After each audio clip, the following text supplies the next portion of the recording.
Everyone finds a way to be significant. Most people find a way to be significant by having a significant problem. Why? Because if I'm really successful, you might like me for a while, but after a while, most people get annoyed with someone who's always happy and successful.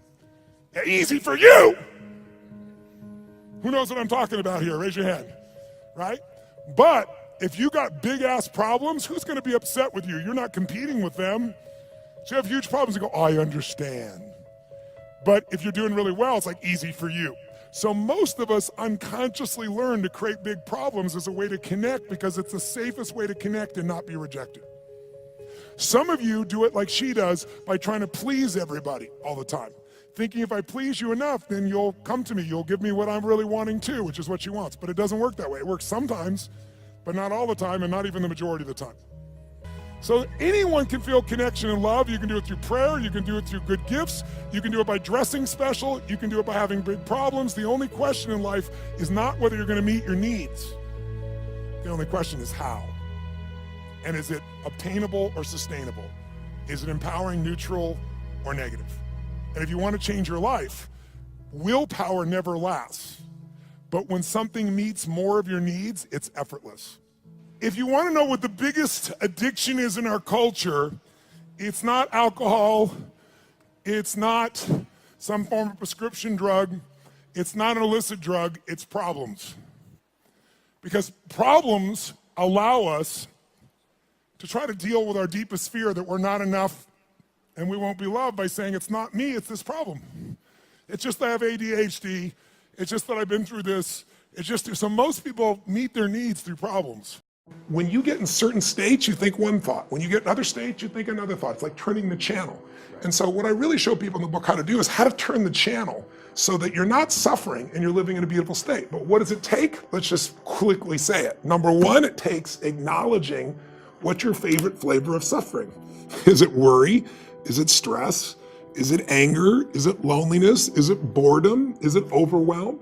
And then noticing what are the thoughts that trigger that and realizing it doesn't matter how much money you have, those thoughts can still make a billionaire crazy and frustrated and overwhelmed. And so what I show people to do is a process of how to let go of those thoughts. And we walk through that in the book in detail. But fundamentally, it starts with making the most important decision of your life, which is, if I would ask me up until 2 years ago, I would say it's who you spend time with, who you love. Because who you spend time with is who you become. I think it's still one of the most important decisions in life. But you can pick the right person and still do things in your head and make yourself miserable. So you really have to decide. The most important decision is, do I want to be happy? Will I commit to being happy? More important than happy. Sometimes you'll be so happy you smile so much your face hurts, right? You need variety. Am I committed to living in a beautiful state even when it doesn't go my way? Even when it rains on my parade?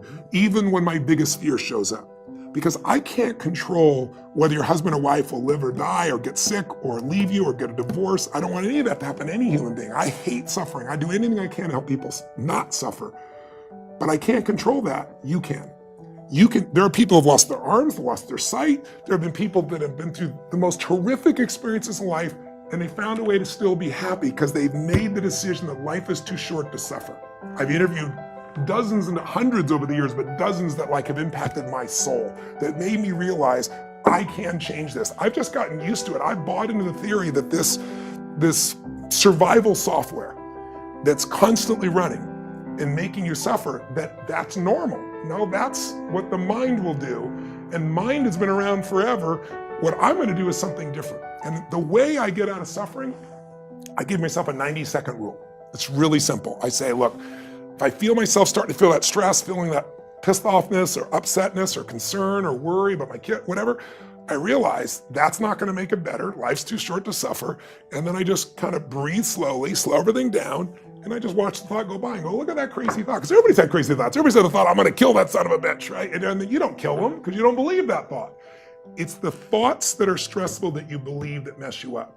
When you question them, you break the pattern. And then the last thing besides the 90 seconds, and by the way, Richard, to be honest, in the beginning, it should have been like 4-hour rule, maybe a 4-day rule. I was not very good. A waiting period. Yes, but what's nice is The more I've done, it's like a muscle. The more I've trained myself to do it, I can authentically tell you now, it takes a lot for something to take more than 90 seconds for me now. And the level of joy surpasses all the money you could ever have in a million years. And then the money, it's easier to even make money because you're not attached. You don't have the fears. You don't have the scarcity that people have because you feel so rich already right now. I always tell people, don't wait to be rich.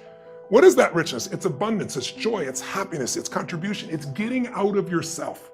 Because as long as we're thinking about, oh my God, I lost something, or you did something, now I have less love, less respect, less money.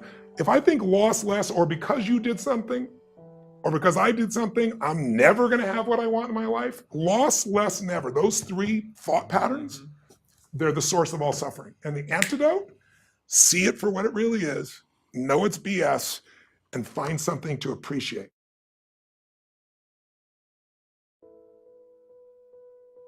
You know, a lot of times people do read body language. They do read people. They know what's going on, but they don't do much about it because they've gotten used to it. I always tell people you get what you tolerate.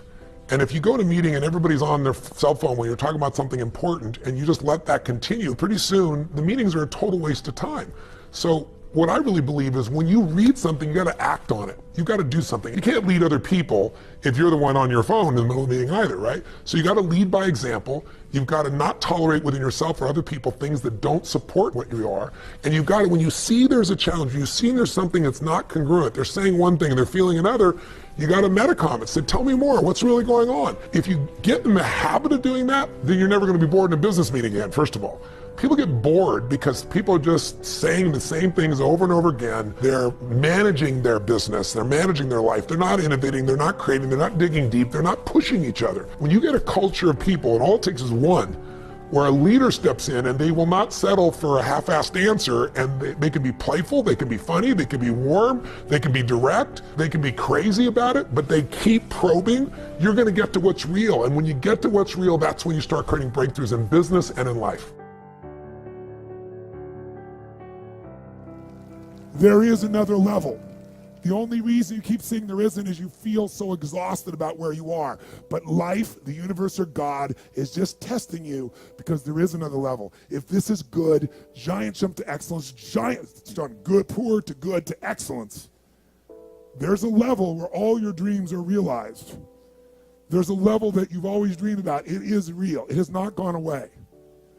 But it takes that extra burst when you think there's nothing left, there's no way, you've tried everything 10 million times and you keep going. It's almost like God is saying, if you keep hitting this wall enough times, I will see that you will not stop, that you are filled with that level of determination, faith, and courage, and then the door opens and you get to that next level. But what most people don't know is the next level is just 2 millimeters above. And it's called outstanding, ladies and gentlemen, outstanding. What's it called? What's it called? What's it called? Outstanding, magnificent, unstoppable, extraordinary, not excellent. It's a different level. It's a level where you are not one of the best, you are the best. And you know what's amazing? You only have to be 2 millimeters more than everybody else and you get everything. You get the joy, the laughter, the fun, the family, the passion, the economics, the freedom, the spirit. It's all there. What Jerry Maguire called the quad, baby. All of it. And it's just 2 millimeters above, and most excellent people give up because they're exhausted. And there's some people who go, the harder I hit it, the more I hit it, sooner or later it's going down, I'm not stopping. And when you do that enough, it pops open. This could be the greatest time you ever live if you control what you focus on, if you find a more empowering meaning, and if you decide to model the actions of those who succeeded before you. It can be the best financial time, the best emotional time, the best spiritual time of your life, but you better take control of your state. And if you think you're going to do it just by today, you're wrong. You're going to need to get yourself some rituals. Right now, every one of you in this room is controlled by your rituals. I don't just mean this one. I mean, every morning you get up. I know your body. I can look at your body right now, and I can guess your rituals. Some of you, your rituals to work out 5 times a week, I can see it clearly. 4 to 6 times a week, it's obvious. Because you couldn't look like that if you didn't do that. Some form of workout. I don't care if it's walking, lifting, whatever. Some of you, it's obvious that lifting weights is part of it. You can see by that man's muscles. I know what his rituals are. Because your life comes from your rituals. If you don't develop the ritual, you're kidding yourself. How many agree with me on this? Raise your hand, say I. And there are rituals that put you in state, and there are rituals that take you out of state. You have rituals in your relationship, you have rituals with your body, you have rituals around your finances, and the rituals that worked in the reaping time of fall in the markets and in business and in real estate, those rituals won't work now. If you do the right thing at the wrong time, you get pain. I'll say that again. If you do the right, you go, but Tony, I'm doing the right thing, but I'm not being rewarded. If you do the right thing at the wrong time, you don't get rewarded, you get pain. So you better do the right thing at the right time, and to do that, you better know what season you're in, and to do that, you better learn how to change your state, how to take control of your own conditioning. That's what I live for. Does this make sense to you, yes or no? Come on, guys, yes or no? So now it's time to train yourself to do that. I'll show you how fast it can change. Try this just for a second. I want to show you what you can do with just focus. Try this for a moment. I'm going to give you a test. Sit up in your chair with some energy. Make sure your buddy next to you is in a strong state. If otherwise, adjust their state. Come on, change their physiology, whatever they got to do. See if they're ticklish. That might help. Now do this. I want you to look around this room right now and find everything in this room that you can find that is brown as fast as you can. Look for brown, look for brown, look for brown, look for brown. Look around you, look for brown, look for brown, look for brown. Okay, close your eyes. I'm going to give you a test. With your eyes closed now, shout out loud everything you saw that was red. If you see a lot more brown right now than red, say yes. Open your eyes. Look for red now. I want you to really look for red. Look for red, look for red, look for red. Anything you can find that's red, look for red. All around you, look for red. Raise your hand if you found more red this time and say I. Why did you find more red this time? Because seek and you shall. That's right. Whatever you focus on, you're going to find it. In fact, let me tell you something. You'll even find it when it's not there. How many saw burgundy, called it red, just so you could have more things you counted? Raise your hand and say, I, come on. See, whatever you're looking for, you're going to find. So if you want to change your life, my friends, you've got to change your physiology and you got to change your focus. By the way, how fast can you change that stuff? How fast, my friends? How fast? How fast? Come on. In a heartbeat, once you rechange your conditioning. That's all you got to do. And you can do it fast. You can do it with a question or two. Try this right now. Answer this question in your mind and be honest. What in your life today, if you wanted to be, could you feel proud about right now? If you wanted to feel proud, if you didn't feel like, I shouldn't be proud, if you wanted to feel proud, what could you be proud of in your life today? Your children, your health, your body. Is there a problem you faced? Instead of running from it, you finally stepped up and handled it? What could you feel proud of in your life today if you wanted to feel proud? How many can think of something? And when you think about this thing you're proud of, what about that makes you feel proud? What do you focus on that makes you feel proud? How do you breathe when you really start to feel proud? What's the kind of look on your face that starts to happen when you let yourself feel proud? Yeah. How's that feel?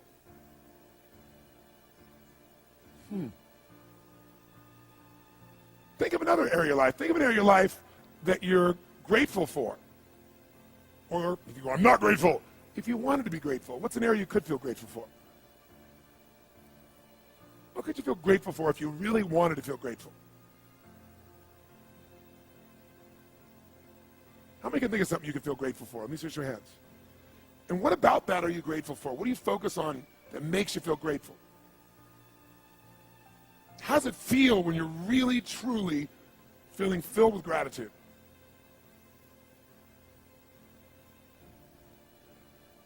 Here's one.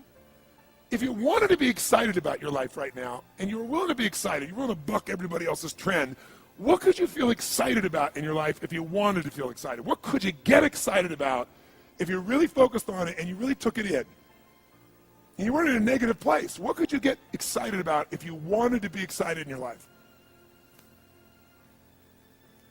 What could you get excited about? How many of you can think of something you feel excited about right now? Raise your hand. Let me see your hand. Say I. When you're really excited about it, what about that excites you? Or when you're really excited, how do you feel? How do you speak? What's your life like? By the way, when you're excited, does it tend to touch other people? Yes or no? Absolutely. By the way, do people have a tendency, by the way, who feels different right now than just even a couple moments ago? Raise your hand and say, I. Why? Because focus is controlled by questions. If you ask a different question continuously, not once, continuously, you will get a different answer. If you ask a lousy question, you get a lousy answer and a lousy state. Somebody says, why does this always happen to me? It doesn't always happen to you, but the brain's like a computer. Ask it a question, it'll have to come up with an answer because you deserve it, you idiot. Someone will say, how come I can never lose weight? You can lose weight, but if you keep saying, how come I can never lose weight, the brain's got to come with an answer. It goes, you're a pig. Lousy questions create what? Lousy answers. Ask a better question, get a better answer. Now here's what I want you to get. I want you to get that you can change your state. How fast, guys? How fast? How fast? And if you get the habit of doing it, you'll have a different life.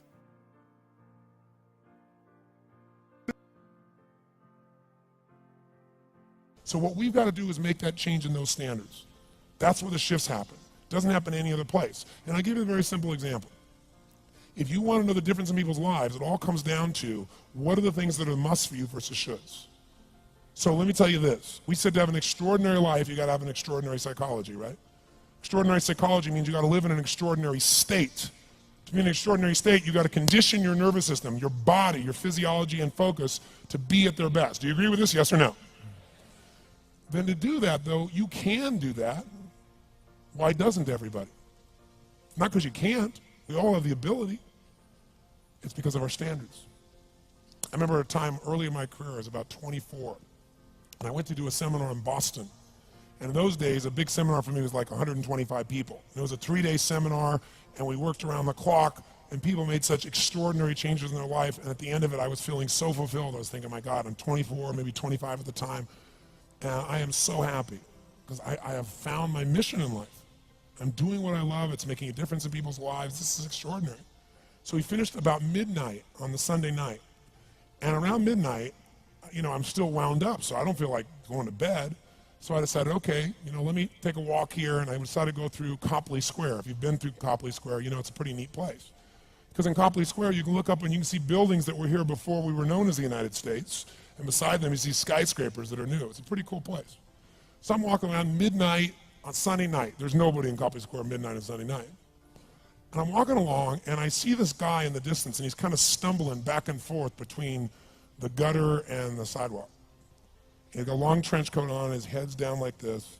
He's holding a brown bag, and I can start to smell him even before I get there, and I'm thinking, you know, this guy is obviously drunk. And as I started to get closer, I thought, I bet he's going to beg me for some money. And sure enough, whatever you focus on life tends to happen, doesn't it? So sure enough, he gets real close to me, and I thought all of a sudden he wasn't going to do it, and all of a sudden he popped his head up. It was really weird. He went, Mister! He had this really bizarre looking sounding voice. He went, Mister, could you loan me a quarter? And I thought, do I want to reward this behavior? And then I thought, I don't want him to suffer. Do you have this dilemma sometimes? Like, you know, I'm not here to judge. So years ago, I finally decided I always just give. Even if the person's pulling a scam, that's for them to deal with. If I have the ability, then I give. And so I thought, but could I teach him something? So I asked him a question back. I said, is that all you want is a quarter? So he goes, yeah, just 1 quarter. 1 quarter changed my whole life. 1 quarter. I said, really? He said, yeah, 1 quarter. So I reached in my pocket, and I pulled out my money clip. And in those days, I was, you know, very young, just starting to succeed. And my original mentor was a man named Jim Rohn. I don't know, how many have heard of Jim Rohn? Anybody?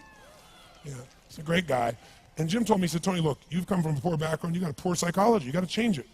He said, you don't have any money, so pretend you do. He said, start training your brain, condition it. He said, go save all your money, get $300 bills, and put them on the outside of your money clip, even though you only have $5 in between that. So every time you put it out, you'll see that, you'll feel inspired, you'll feel better.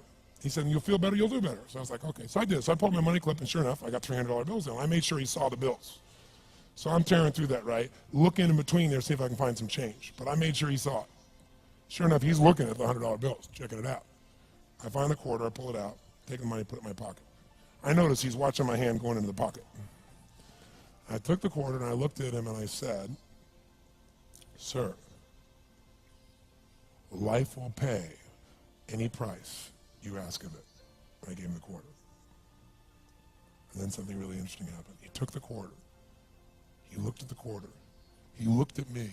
He looked at my pocket.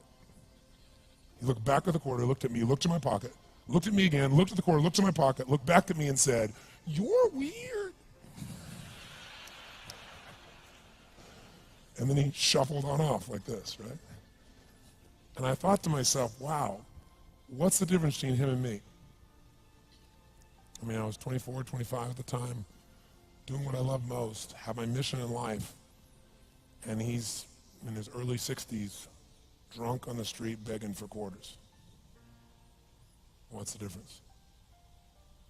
And I thought, well, maybe God's blessed me because I'm such a good person. I thought, oh, and he's such a bad person, that's such bull. And I thought, wow, maybe the answer to that question is what I just told him. Life will pay whatever price you ask of it. But you know what's interesting? You got to ask intelligently. In the Bible it says, ask and you shall what? Yeah, pretty good formula. You ought to look into it. But you know what? It says ask and you shall receive, but I'm sure it meant ask intelligently. I'm sure that's what God meant. I'm sure he didn't mean bitch and you will receive. Whine and you will receive. I don't think that was the instruction. Now if you were going to ask intelligently, there might be 5 elements of that. Number one, you'd have to ask specifically, wouldn't you?